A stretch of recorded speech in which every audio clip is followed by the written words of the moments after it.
आप लिखोगे इन series combination the shining of bulb will depend on the potential difference of the bulb in the circuit because current is same.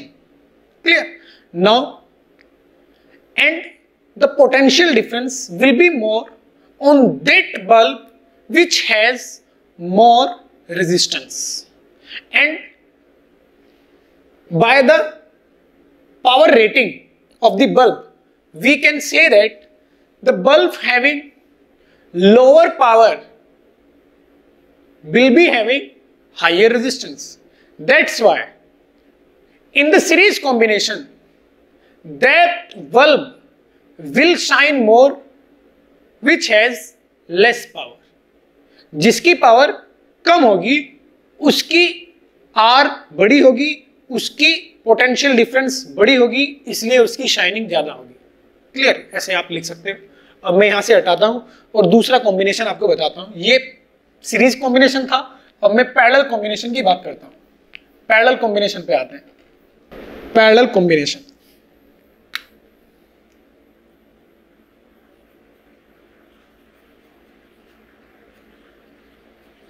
Bulb का यदि आपको parallel combination दिया जाए,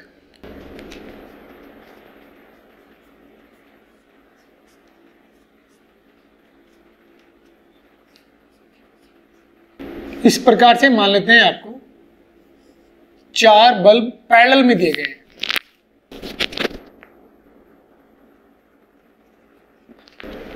अभी यहां पैरेलल में here the potential difference across all the bulb will be same.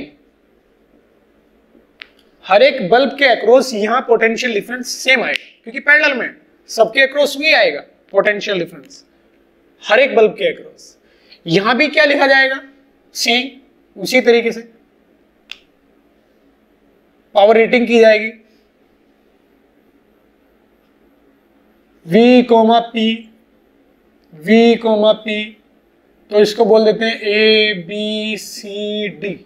तो PA, PB, PC, PD ऐसे भी तो लिख सकता हूं मैं. ऐसे रेटिंग की गई होगी. अब मैं क्या बोलूंगा? ये रेटिंग है, समझे ना? Rated voltage, rated power, rated voltage, rated power, rated voltage, rated power. और ये सर्किट का पोटेंशियल है इधर. इसको मैं E लिख देता हूं. EMF ऑफ बैटरी अलग दिखाने के लिए. यहां भी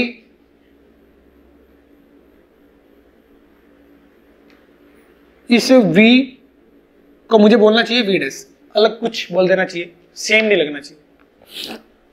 अब देखें पैरेलल कॉम्बिनेशन में क्योंकि पोटेंशियल डिफरेंस सेम है इसलिए डिपेंड करेगी शाइनिंग करंट पे. करंट जिस भी बल्ब में ज्यादा आएगी उसी बल्ब में शाइनिंग ज्यादा आएगी. अब करंट किस में ज्यादा आएगी? करंट उस बल्ब में ज्यादा आएगी जिसमें रेजिस्टेंस कम आएगा.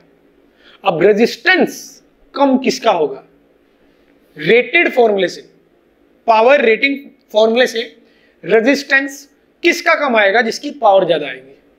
इसका मतलब यह है कि पैरेलल कॉम्बिनेशन में शाइन वो ज्यादा करेगा, V की या E की किसी पर्टिकुलर वैल्यू पर शाइन वो ज्यादा करेगा जिसकी पावर बड़ी होगी.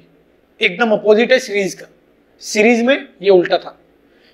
इन series combination shining of any bulb will depend on the current flowing in this bulb and the current will be high in that bulb which has lower resistance, and by power rated formula the bulb having higher power will show higher rated power. Bulb having higher rated power will show lower resistance.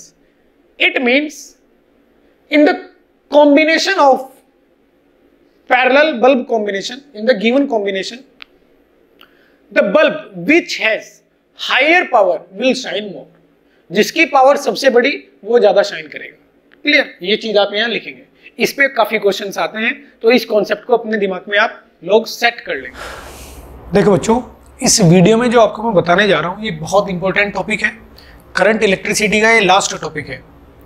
इससे बड़े अच्छे अच्छे question frame किए जाते हैं, तो इस topic को आप बड़े अच्छे से समझेंगे। मैक्सिमम पावर थ्योरम इसका नाम है। एक एग्जाम्पल पहले मैं लेता हूँ, उस एग्जाम्पल से आपको ये थ्योरम अच्छे से क्लियर होगी। मैंने यहाँ एक सर्किट बनाया है, इसमें ये रियल बैटरी है। सर्किट का ईएमएफ, बैटरी का ईएमएफ ई है, इसका इंटरनल रेजिस्टेंस आर है। स्विच क्लोज करते ही ये बैटरी इस एक्सटर्नल रेजिस्टेंस, बैटरी के बाहर का रेजिस्टेंस है, मतलब कुछ सर्किट हो सकता है कॉम्प्लेक्स, समझना, उसका इक्विवेलेंट रेजिस्टेंस आर है, या तो एक रेजिस्टेंस है। अभी मैं एक रेजिस्टेंस आपको दिखा रहा हूं कि एक है आर। ऐसा जरूरी नहीं है कि एक ही रेजिस्टेंस हो, ऐसा हो सकता है कि बाहर एक कॉम्प्लेक्स सर्किट हो, उसका इक्विवेलेंट रेजिस्टेंस आएगा आर इक्विवेलेंट, वो सर्किट फील करती है। बैटरी वही फील करती है कि बैटरी को कितना रेजिस्टेंस फील हो रहा है, इन दोनों पॉइंट के बाहर का इक्विवेलेंट रेजिस्टेंस, वो मैं आर दे रहा हूं अभी, जिससे कि ये क्वेश्चन आपको आसान लगे। अभी कॉम्प्लेक्स नहीं बनाया मैंने, बाहर एक ही रेजिस्टेंस लिया है। ऐसा जरूरी नहीं कि एक ही रेजिस्टेंस हो, कॉम्प्लेक्स सर्किट हो सकता है, उस सभी का एक इक्विवेलेंट रेजिस्टेंस तो आएगा, समझे। वो मैंने यहाँ आर बना दिया है, वो आर लिखा हुआ है। अब आपको ये बताना है कि इस आर की वैल्यू कितनी होनी चाहिए कि इस आर में पावर कंजम्पशन मैक्सिमम हो। After closing the switch, what should be the value of the R so that there will be maximum power consumption in this resistance R? Clear? तो ये सॉल्व आप लोग ऐसे करोगे। ऐसा नहीं है कि नया टॉपिक है फिर आपके लिए, ये एक मतलब पुराने जो नॉलेज मैंने आपको दी है, पुरानी चीजें जो मैंने आपको बताई है, उन चीजों के बेसिस पर ही आप ये एग्जाम्पल के तौर पर समझें और इसको सॉल्व करना स्टार्ट करो। आपको समझ में आएगा कि ये नई चीज नहीं है।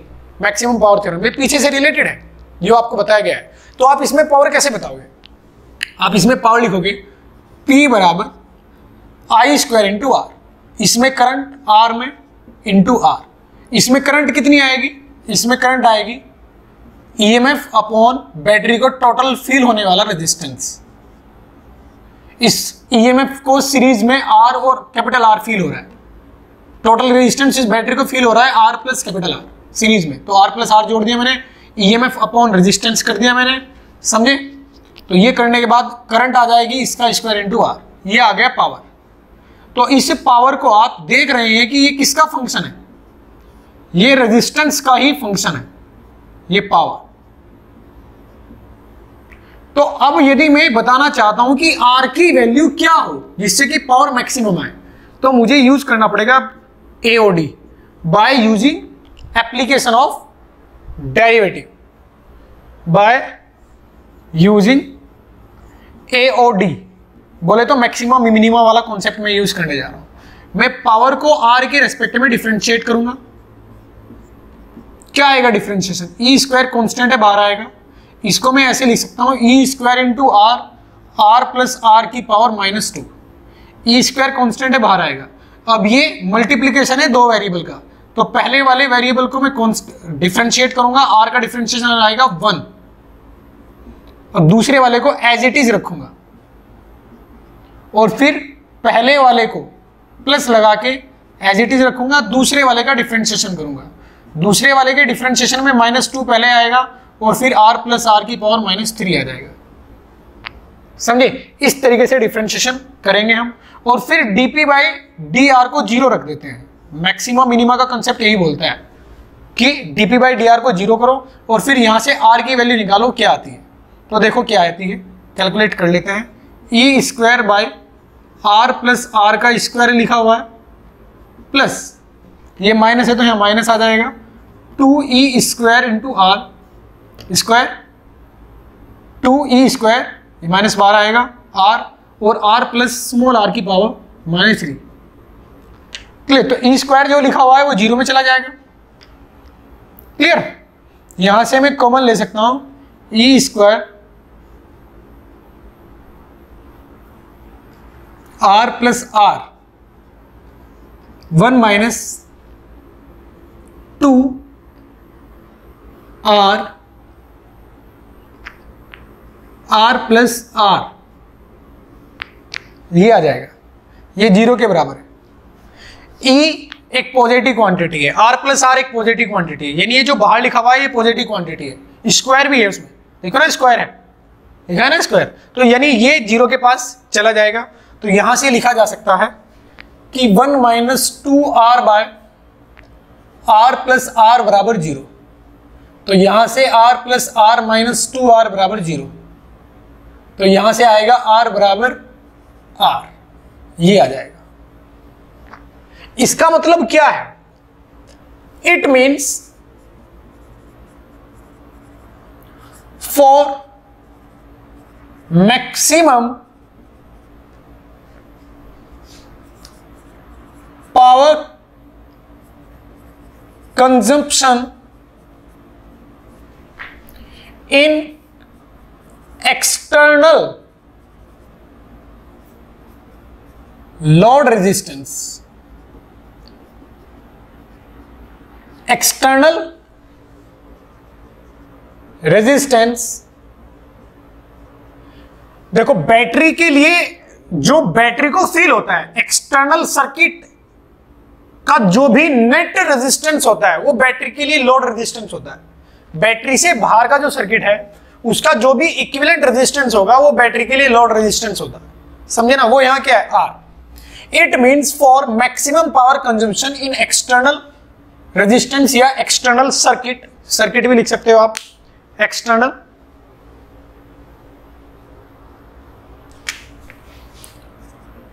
सर्किट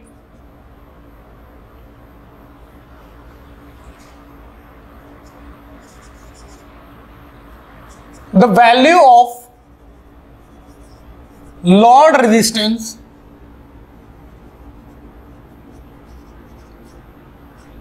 का मतलब equivalent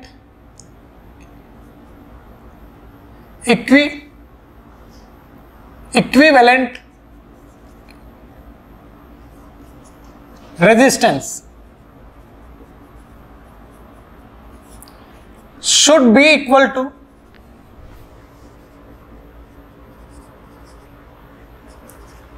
the internal resistance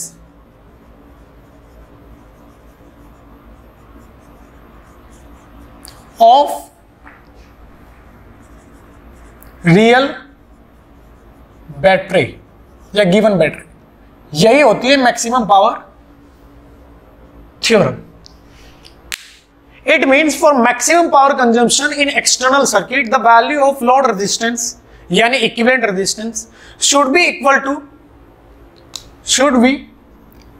to the internal resistance of the real battery. Clear? अब देखो इसको यूज कैसे करोगे आप। मान लेते हैं आपको ये बोला जाता है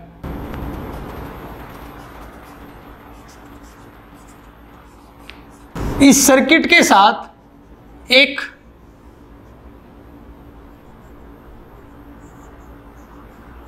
रियल बैटरी जिसका ईएमएफ ई है, इंटरनल रेजिस्टेंस 2 ओम है, को जोड़ा गया है इस सर्किट के साथ। क्लियर?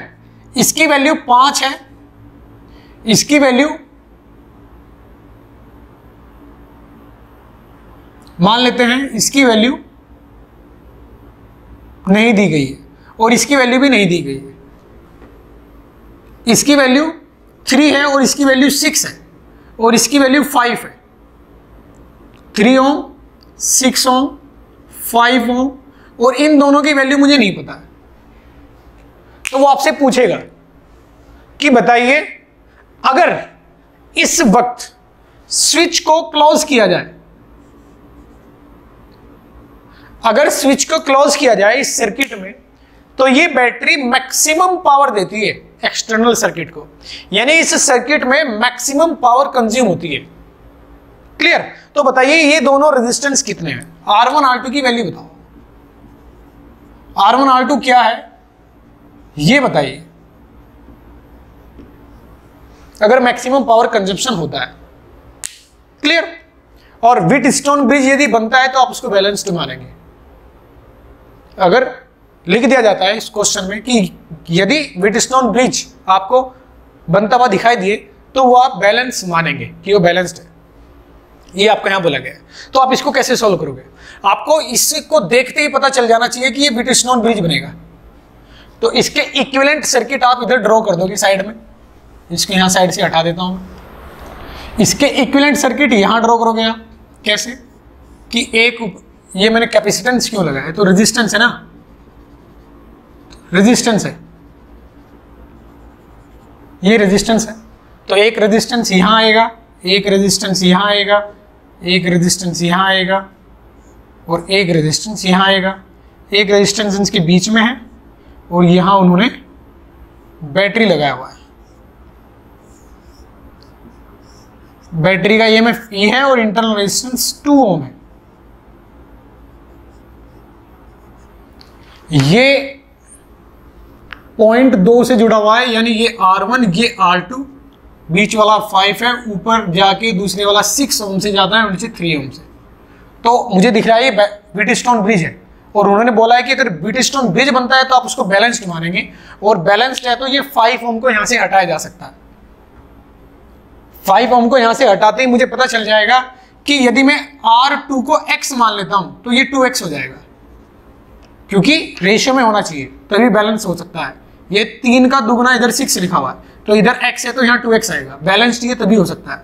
अब मैं ये कहूंगा कि इन दो पॉइंट, यानी इन दो पॉइंट के बीच इक्विवेलेंट रेजिस्टेंस क्या आएगा, जो भी इक्विवेलेंट रेजिस्टेंस आएगा बैटरी के टर्मिनल के अक्रॉस वो 2 ओम के बराबर होना चाहिए। वो कितना आएगा, यहां से आएगा 6 + 2x, यहां से आएगा 3 + x, तो मैं लिखूंगा 6 + 2x इंटू 3 + x, ये पैरेलल में है दोनों ब्रांच, अपॉन 6 + 2x + 3 + x। ये इन दो पॉइंट के बीच यानी AB, यानी ये दो पॉइंट के बीच इक्विवेलेंट रेजिस्टेंस है, और ये इक्विवेलेंट रेजिस्टेंस यानी लोड रेजिस्टेंस है। इस बैटरी को जो लोड रेजिस्टेंस फील हो रहा है ये 2 के बराबर होना चाहिए। अब देखो x में एक इक्वेशन बनी, इसको बड़े आसानी से सॉल्व कर सकते हैं, समझे?